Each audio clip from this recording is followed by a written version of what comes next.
Hey everyone, welcome to another edition of the Law Lounge with Silva, with your favorite criminal defense attorney here in LA. Oh my God, you guys, big news in the Alex Murdaugh trial. He actually earned a retrial from the South Carolina Supreme Court. And a lot of you might be angry about this, but please don't be. And let me explain.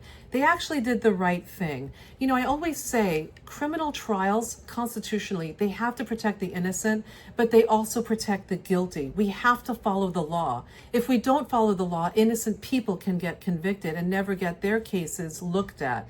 So what happened here is remember you guys, Alex Murdaugh, he was arrested back in 2022 for allegedly killing his son and his wife. And it's a horrific case, and I will say there was a ton of evidence that was able to convict him, and I think justly.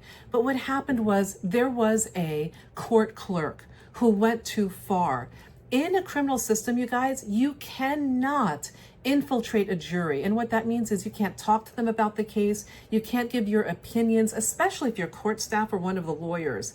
And allegedly, this is what Becky Hill, the court clerk, did. Not only was she writing a book about the situation, but she was trying to influence jurors. And it seems like she influenced one key juror who actually stated that Becky Hill had an influence on her.